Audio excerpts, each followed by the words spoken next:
some of the Michigan writers and say that the NCAA was in Schembechler Hall, and they see some computers, which is interesting.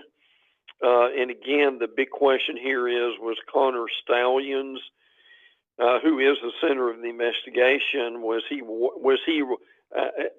what you hear from Michigan beat writers is that, well, he probably was working alone, and this was a rogue investigation because Stallions wanted to be at some point in the upper echelon of the Michigan coaching staff.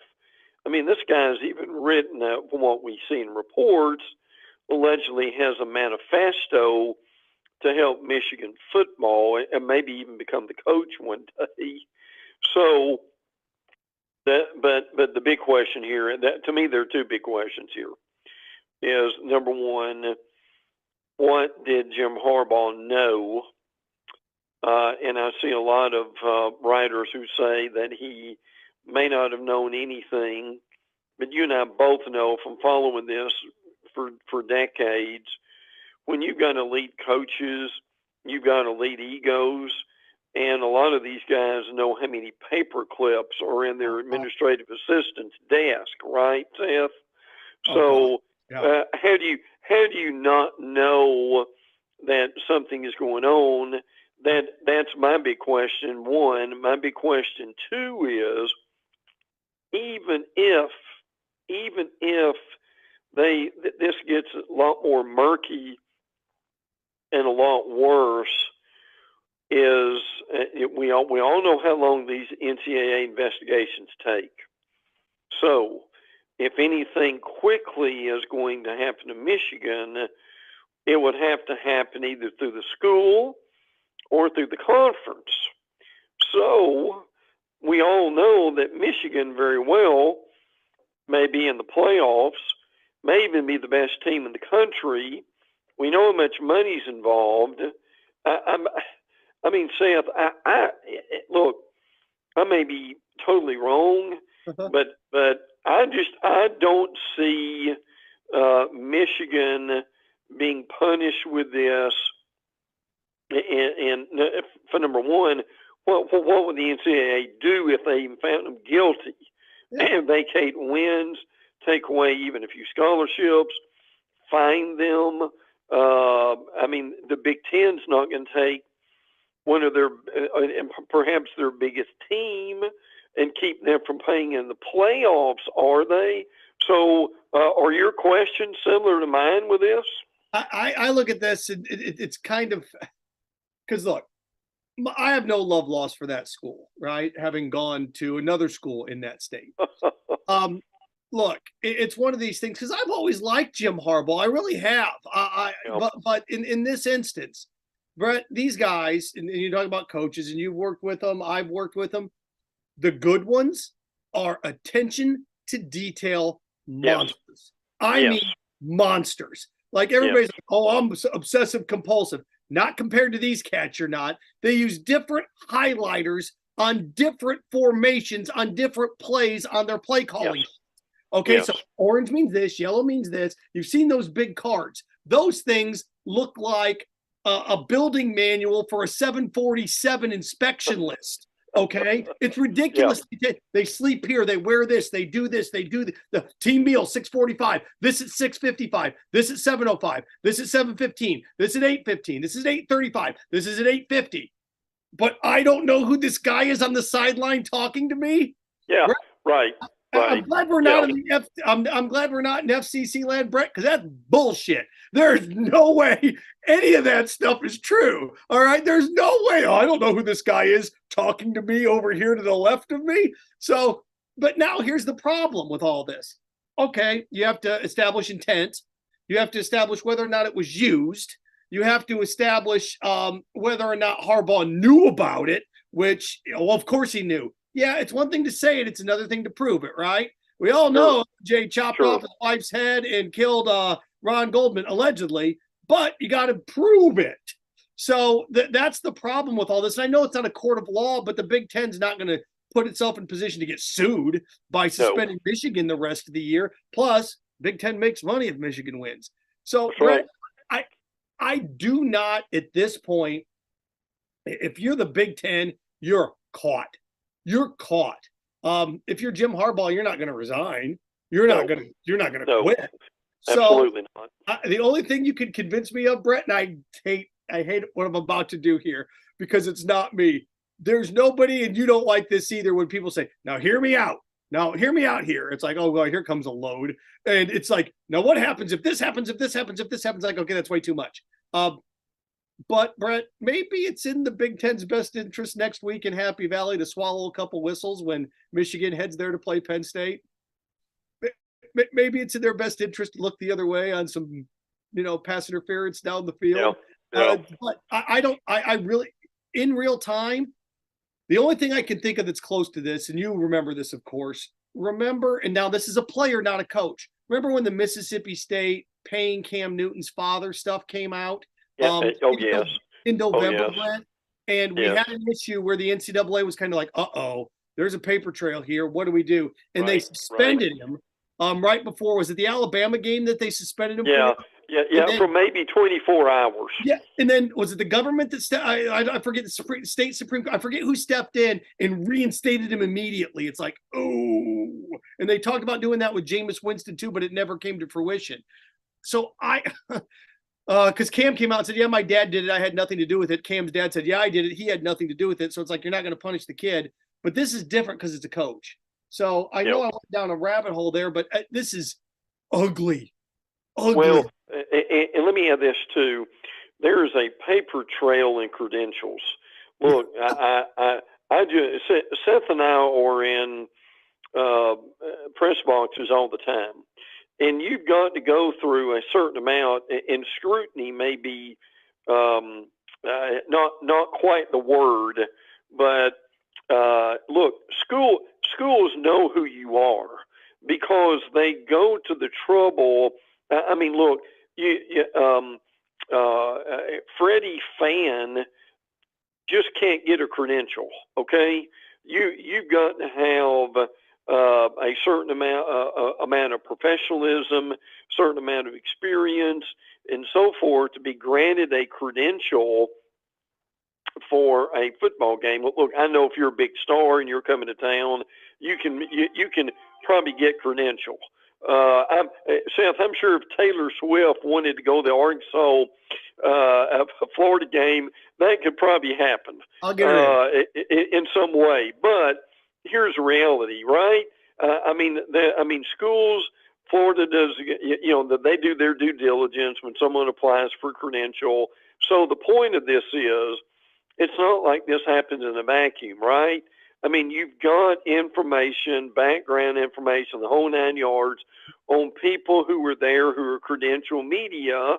So Seth, people just can't say this guy shows up, out of nowhere. No one knows who he is, right? Nice try. You're right, Brent. It's harder for me, and I work at the university. It's harder to get in with the credential and sit in the press box next to you than it's tougher for me to get through an airport.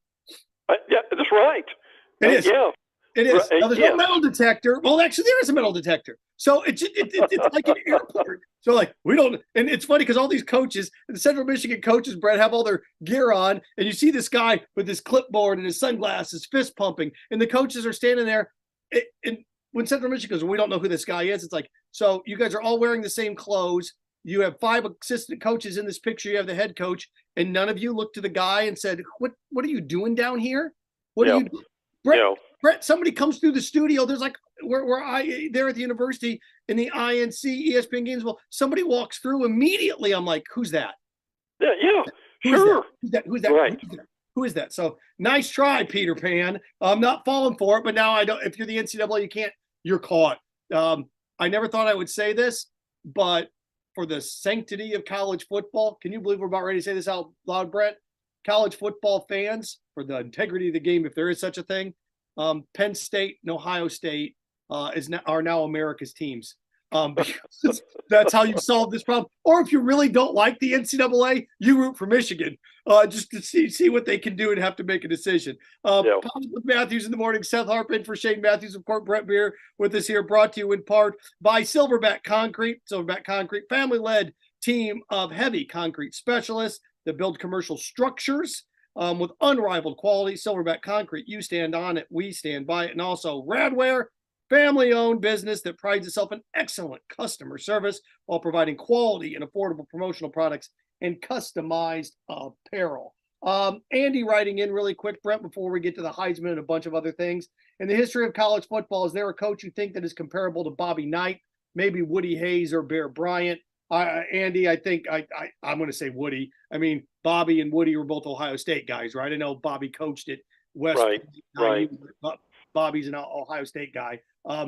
Boy, Bear compared to Bobby, I think Bear's counterpoint, even though they had different grit, would be more of John Wooden than Bobby Knight. But I think Woody Hayes and Bobby Knight are in lockstep there. I don't know if you can think of anybody else, but that's pretty, Andy, that's pretty good. Yeah, it is. And look, just real quick, if folks haven't heard, Bobby Knight died yesterday, the incredible icon, Indiana coach. And what he did was amazing.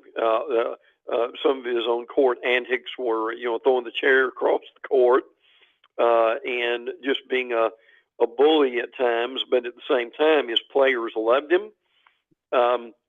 What he did was amazing, and a lot of people would tell you he did not cheat to do it. He was very honest. He held those players accountable. If they got in from a trip from Iowa at 2 a.m, he demanded that they be at class the next day. So he will certainly be missed. Now, Seth, it was messy at times, right? Yeah. And you're familiar with this, his relationship with the Indiana administration and so forth. I believe it was last year, help me on this, Woodson brought him back. He walked in, was well received by the fans, a lot of former players there, and so forth. And Knight himself was very stubborn, and a lot of people wanted him to kind of bury the hatchet and make peace with Indiana. I think maybe that gesture hopefully did, but there's so many things that can be and will be said about him today. I can only imagine how he would have handled NIL. He wouldn't have. Yeah. Right. And I have two people. One of them, a really good friend of mine that played for him, didn't get along, transferred out. Somebody else that I know pretty well, played for him, didn't like him, graduated. Another friend that I know, another guy I know, played for him, loved him. So it's one of these things that I say this, it's a lot like life. There's some people, Brett, this is what I do. There's some people that love me. There's some people that don't. There's some people that probably love me. Right? I don't think anybody doesn't like you, but I mean, that's one of these things that it's the way it is. And that was he rough around the edges? Yes. Was he mean and cruel at times? Of course. Was he successful? Yes. And that's the rub of it, right? And you watch people, and whether they're villains or whether they're good guys, he was nicknamed the General for a reason. He was a point guy, right? In coaching, he was very structured. He was very disciplined. He was, an old school throwback military approach guy from the 50s and 60s and 70s. And he was extremely successful. Now, as time went on, his protege, Mike Krzyzewski, who was with him at West Point, took those attributes of structure and discipline, but put a little bit of an extra sprinkle on it. And that's why he was so successful in building Duke and what he did. But Bobby Knight, legendary, complex figure. He's very, if I may use a term that's overused, Brett, very Shakespearean, right? In terms of his complexities in life. Yes. So, I mean, he was it's too bad. It's too bad you have an entire generation that's not going to know what he did and how he got the most. And I think you'll agree with me. That guy got more out of his players than maybe anybody else, because here's a little school in the middle of Podunk, Indiana, 90 miles south of Indianapolis. where there is nothing. Trust me, nothing. Right, And right. he wins 3 national championships. I mean, pretty impressive stuff. Okay, got a lot more to get to. Going to get Brent. Let's get into. Of course, we have to pivot here a little bit. I want to talk Heisman Trophy with you. I want to talk black jerseys at Florida with you, and also coaching carousel, maybe some rumors floating about on some other things. And I know you've got some data, some of the big games coming up this weekend you want to dive in as well. So we're going to get into that next. He is Brent Beaird. I am Seth Harp, and you are listening to PodUp with Matthews in the morning. We want to take this moment to thank our sponsors who keep the show going and pay the bills. Our premium sponsors are Crime Prevention Security Systems, large enough to serve you, small enough to care. Titan MRI, Gainesville's only locally owned and operated MRI facility. Meldon Law, the only official injury and accident law attorneys of the Florida Gators. Peachland Dental, Gator Nation's first choice for dentistry in Port Charlotte. QC Kinetics, live pain-free with QC Kinetics. Campus USA, put some star power to work in your financial life with Campus USA Credit Union. Dave & Buster's, eat, drink, play, watch. Duffield Home Improvements for your window, siding, and roofing needs. Radware, your local provider of promotional products, uniforms, and apparel. Our gridiron sponsors are Auto ER, UF Bookstores, Silverback Concrete, Ruse Ogre State Farm Insurance, Radware, F45, Quality Plumbing.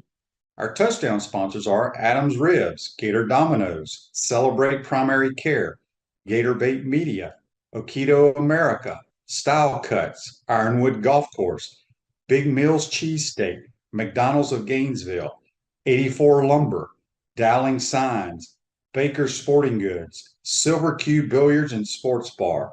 If you're interested in promoting your business on the show, call Freddie at 352-284-3733. If you like what we're doing here, make sure to follow us and support the businesses that support us.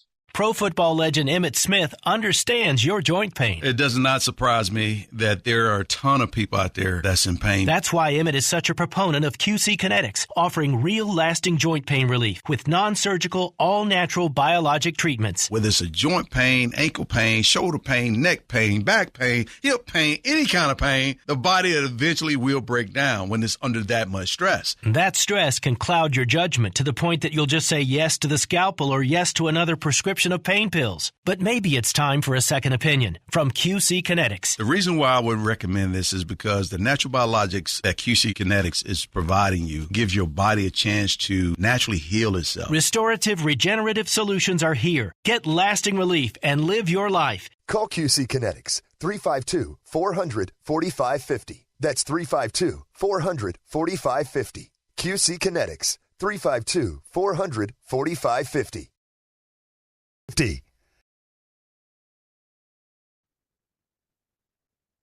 Moving along with you here on this Thursday, Seth Harp on Sports. He is Brent Beaird, our college football insider, looking at every single thing as we hit the month of November here in the college football landscape. Of course, PodUp with Matthews in the morning, coming to you live from the Crime Prevention Security System studios.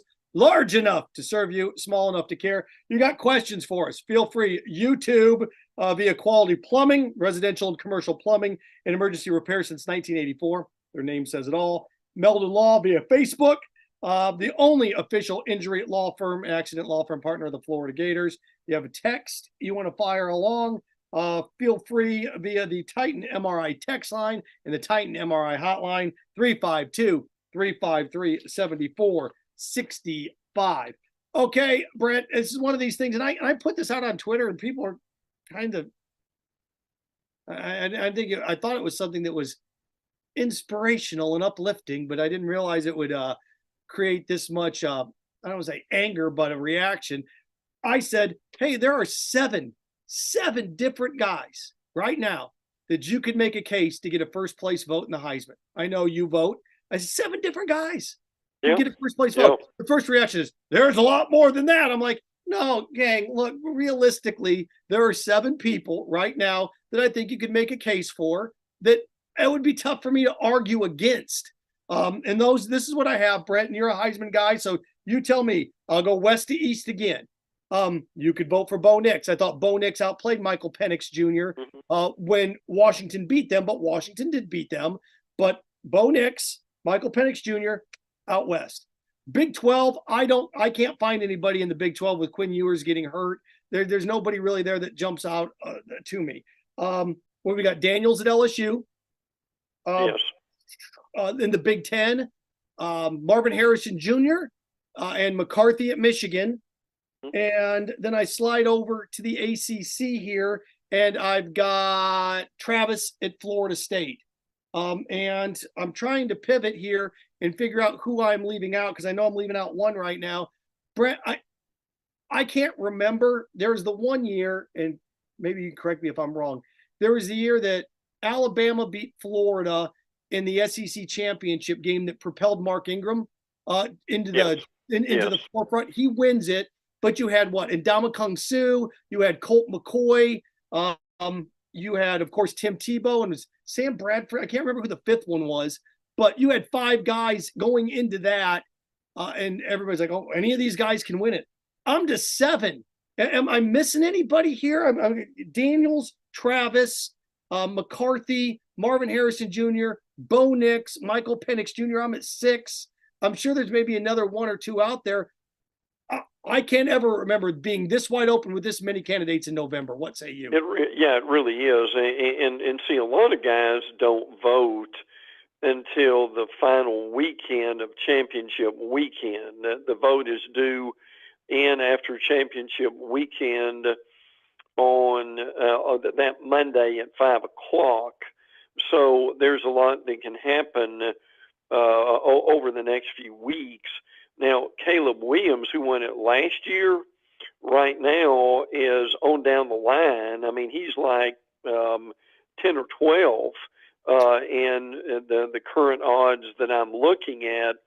The only guy, and you're right, from the Big 12, maybe Dylan Gabriel of Oklahoma, who will be in the SEC next year. And you're not talking about this off the air, and this is really unfair. J.J. McCarthy is certainly a viable Heisman candidate, but you and I both know there are writers who will not vote for J.J. McCarthy and will leave him off the ballot entirely because of their feelings toward Michigan. So, and again, Jaden Daniels at LSU may be heading for a Heisman moment in the Alabama game. So people think that is possible. Now, I don't think he will, but watch this. Now, Carson Beck, believe it or not, is listed here. Now, he's around probably 10th. But look, how far could Carson Beck go up the ladder? Obviously, if they continue to win, and they've got Missouri, Ole Miss, Tennessee, they've got ranked teams. They would play a ranked team in the SEC championship game. So if Beck really played well, I mean, Seth, how far could he go? Yeah, it's a good question. And one of the better quarterbacks, Drake May of North Carolina, because they're on a losing skid, that hurts him. If you're a Heisman candidate, and this is not fair, but the more your team wins, the better you end up doing in the voting. Well, think about this. When it's all said and done, you get to conference championship weekend, Brent. You could have, in the Pac-12 championship game, Bo Nix going up against Michael Penix Jr. In the SEC championship game, you could have Daniels going up against Beck. In the ACC championship game, you could have what? You could have Travis on full display going up against Louisville. And then in the Big Ten, you're going to have the Ohio State-Michigan winner. So it's McCarthy or Marvin Harrison Jr.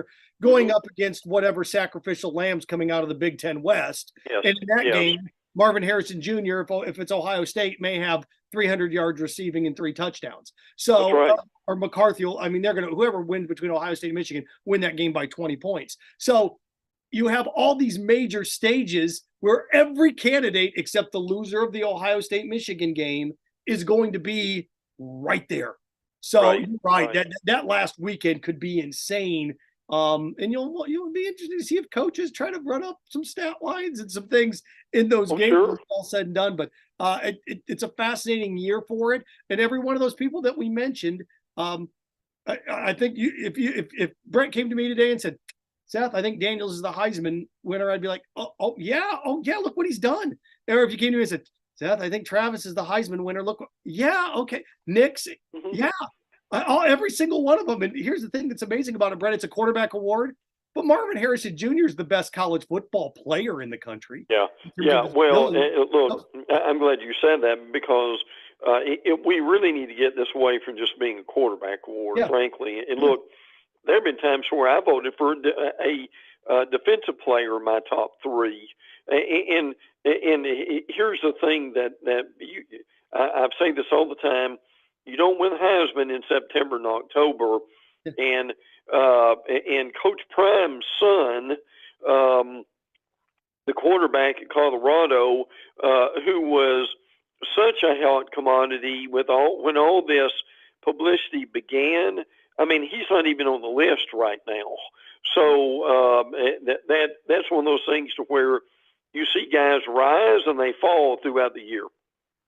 Brent Beaird, Seth Harp with you here. PodUp with Matthews in the morning, brought to you in part by Spurrier's Gridiron Grill. 1966 HBC beer available at Spurrier's. Gator Games in the Swamp, select retail outlets. Crisp American Lager, 1966 HBC beer. Also Peachland Dentistry, Gator Nation's #1 choice for dentistry in Port Charlotte and the surrounding areas. Visit them at peachlanddental.com. Join us every Friday. Be tomorrow. Shane and JC will be here with their picks. Florida, Arkansas, it's one of these games. I know we're going to dive into some games now here, Brent, that, the black jerseys. Everybody's worried about the heat in the black jerseys. People will be wearing thermal black jerseys today, Brent, if the game is being played, because it's funny. Everybody, it's going to be too hot. It's going to be too hot. It's going to be too hot. Oh boy, people like to wear those black jerseys. Brent, it only adds, it's going to be in the 70s, it looks like, on Saturday. So it's going to add a degree or two to the body. Those are moisture-wicking jerseys. They're not cotton or polyester. So it's not like it's going to keep the heat in at that much of a foray. But I went through and looked, Brent, Arkansas, they've lost 6 in a row, right? Yes. 6 losses.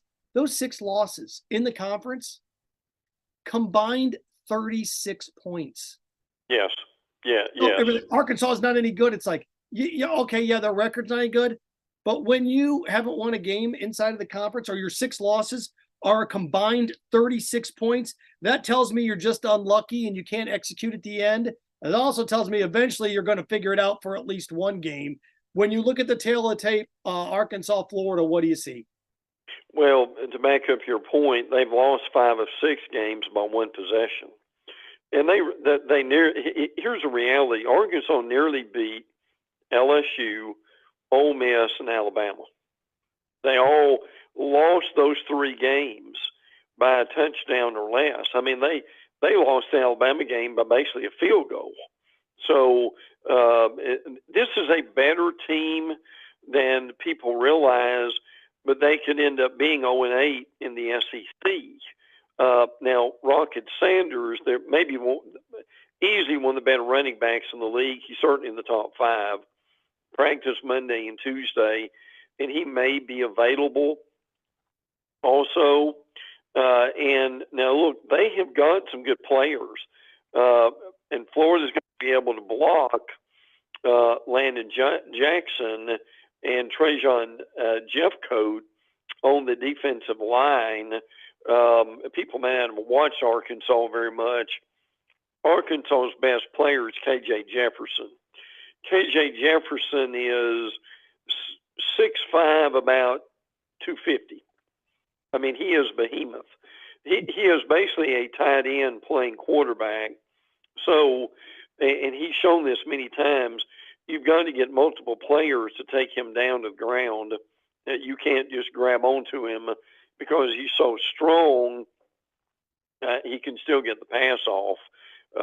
which is going to be important. They fired Dan Enos, their offensive coordinator. They promoted Kenny Guyton, who is on the staff. Not sure how much more that is going to help. But your point, Seth, this is a dangerous team that's gotten off track.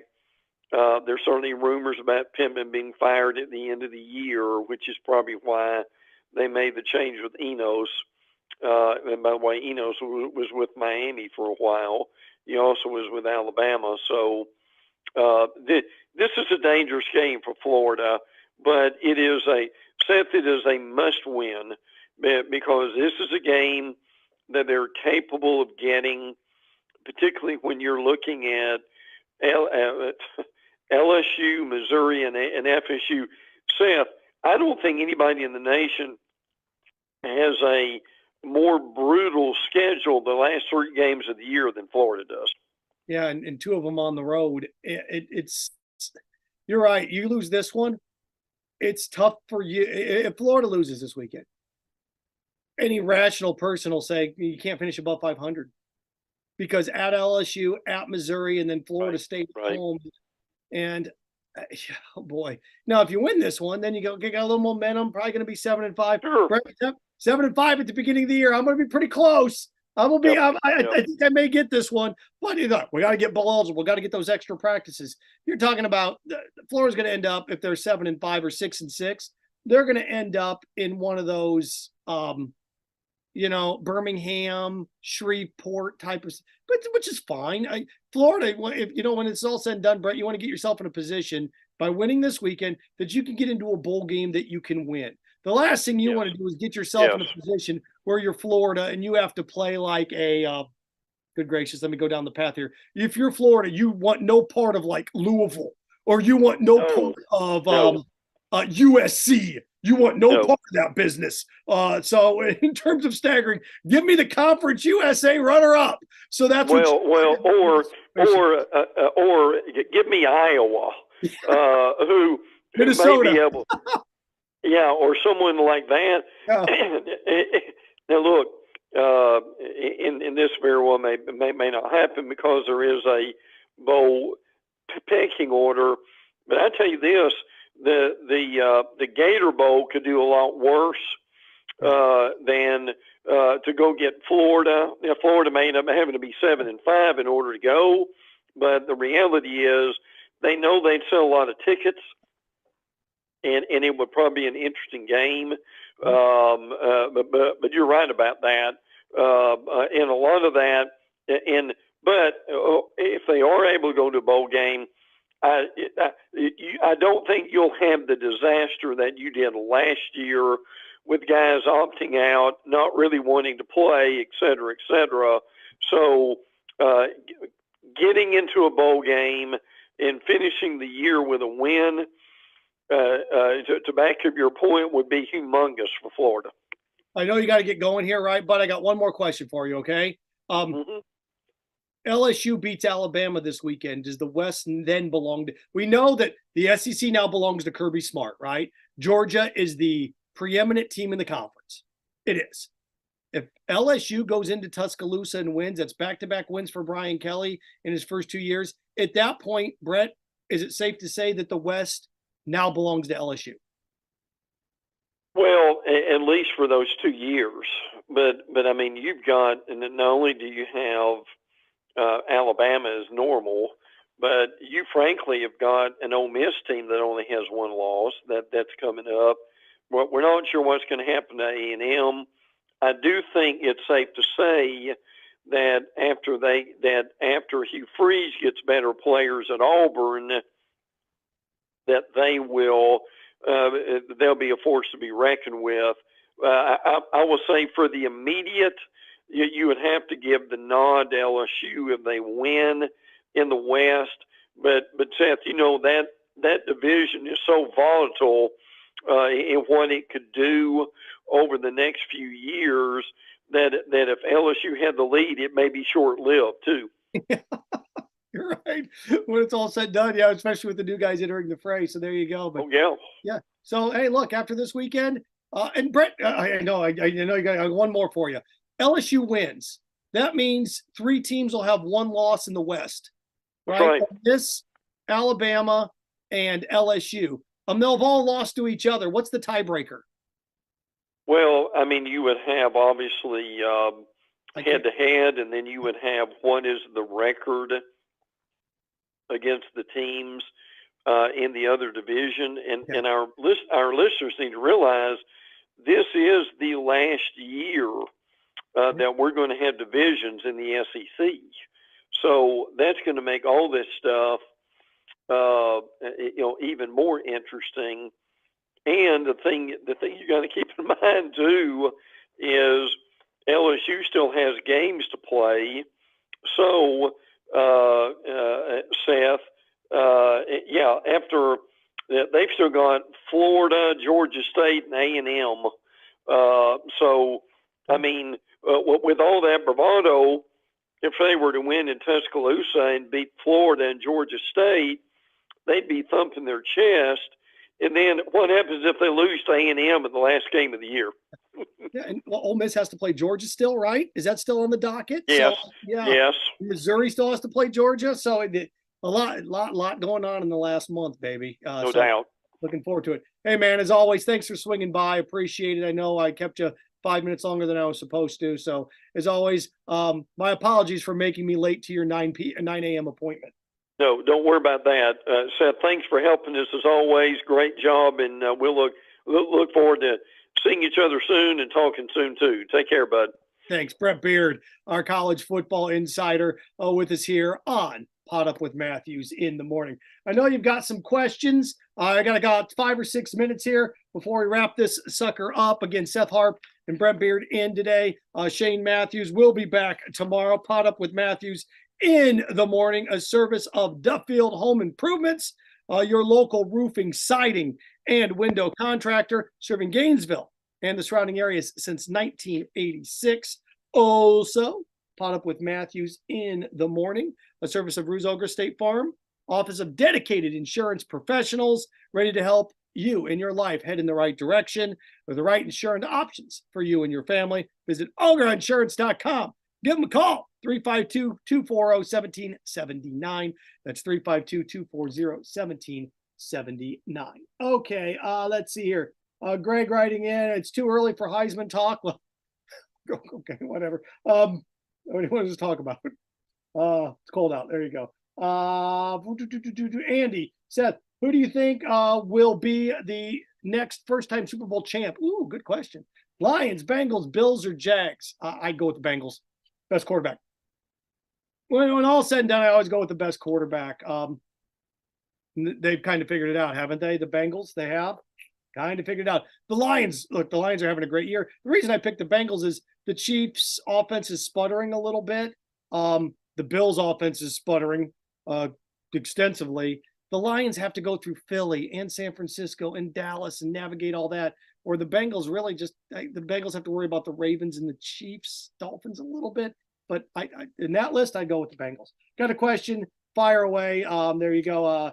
Alan, how do you think the Gators lined up this year? Alan, I said 7-5 at the beginning of the year, and I'm sticking with 7-5. Sticking with 7-5. Look, there's ones that they had to win. There's ones that they couldn't give away. This one is this weekend that they can't give away.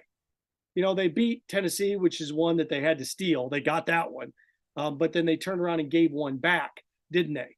When they turned around and got embarrassed by Kentucky a little bit.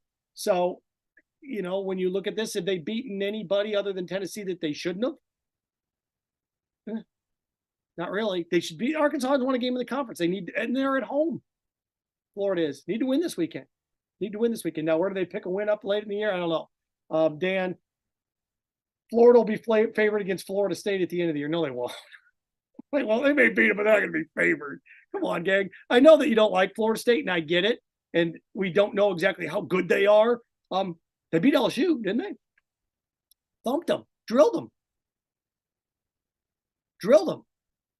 And I know Clemson's taking a step back this year, but look what Florida State did to Duke. Look how Notre Dame struggled to beat Duke, and Florida State boat raced them in the fourth quarter. Boat raced them. So this whole notion that Florida State's not any good, stop it. Now, are they Georgia? Ohio State's a bad example right now. Are they Georgia good? Are they Michigan good? Are they Oregon, Washington? Maybe. But Florida State may have the Heisman Trophy winner in the gun. It's a good football team. Is it a great football team? No. But I don't know if there's a great football team this year. There's not that, watch out for them. But Florida State has good wins under their belt, right? They beat LSU on a neutral site. They boat raced Duke in the fourth quarter, a Duke team that Notre Dame came back and win. You get Notre Dame's not any good. Oh, okay. Just looking for who you beat and where you beat them. How you beat them matters. So, Florida may upset Florida State, but they're not going to be favored in that game. There's no way. Florida State will be 6.5-point favorites. You should be. It should be. So there we go. How about that? PodUp with Matthews in the morning, also brought to you in part by Campus USA Credit Union. I got to thank Campus USA. In the process of purchasing an automobile, and Campus USA came through in the clutch for me. So thanks, guys. Really appreciate it. Put some star power to work in your financial life with Campus USA Credit Union. Now I just got to figure out what color Lamborghini I want to buy. So there we go. Again, Shane will be back tomorrow. JC will be back tomorrow, wrapping up your weekend. Quick reminder, just like run the lineup, put the lineup together at the station. We now that the World Series is over, looking ahead to what we got coming up on the station this weekend. Now, in ESPN Gainesville, 98.1 FM, 850 AM, WRUF. Of course, we'll have Florida, Arkansas, kickoff at 8. The First and 10 pregame show with Steve Russell beginning at 8 a.m. We'll carry Alabama, LSU, with pregame coverage starting at 7 p.m. Saturday night. So that's what we'll have in terms of a lineup for you this weekend. So Arkansas, of course, Florida at noon, 8 a.m. pregame with Steve Russell, First and 10 pregame show. At night, we'll have LSU and Alabama. And next weekend, all signs are pointing that this LSU game is going to be 7 o'clock kick.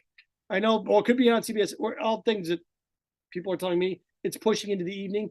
In that case, if Florida and LSU is a 7 p.m., 7:30 kick, we as the station, ESPN, 98.1 FM, 850 AM, WRUF, will carry Michigan and Penn State at noon.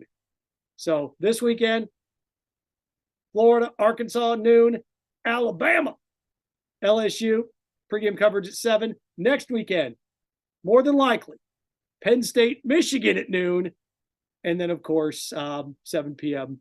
With a 3:30 pregame. It's what it's looking like. Not exactly, but it looks like we're heading in that direction. Will be, of course, Florida and LSU. So there you go. How about that? I got to thank Zach Rothrock and everybody there. Philip, Freddie Weeby, everybody with a PodUp with Matthews in the morning. Thanks to Shane, as always, for letting me pinch hit today. Brent Beaird stopping by, doing a great job, as he always done. That dude's like a fountain of college football knowledge. I just turn the spigot on and let it go. So there you go, everybody. Wear your black this weekend.